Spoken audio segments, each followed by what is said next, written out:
সকলকে জানাই শারদীয়ার প্রীতি শুভেচ্ছা ও আন্তরিক অভিনন্দন। প্রত্যেকের পুজো খুবই ভালো কাটুক। আমাদের অনেক মন খারাপ রয়েছে, তা সত্ত্বেও কিন্তু আমাদের পুজোতে আমাদের একটু আনন্দর খোঁজে আমরা বেরিয়েছি। প্রথমেই গিয়েছি বজবজে। বজবজ থেকেই শুরু করেছি ঠাকুর দেখা।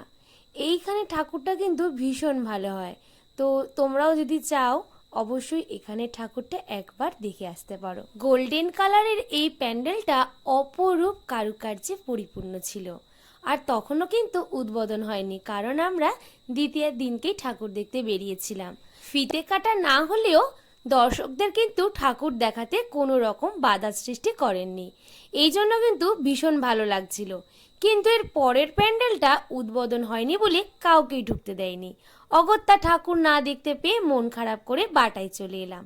আর বাটাতে এই অপরূপ সুন্দর প্যান্ডেল দেখে সত্যি মন ভালো হয়ে গেল।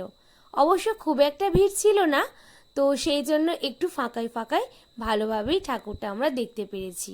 তোমরা অবশ্যই কিন্তু বাটা ঠাকুরটা একবার হলেও দেখে আসো। এখানে ঠাকুরটাও ছিল অপরূপ সুন্দর, এত সুন্দর কারুকার্য ছিল বলবার মতো নয়।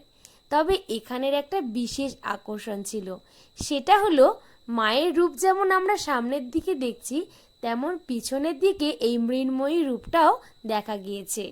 এরপর টাটা করে বাটা থেকে বাড়ি চলে এলাম। তবে ফেরার পথে এই ছোট্ট প্যান্ডেলটা দেখেও মন ভরে গেল।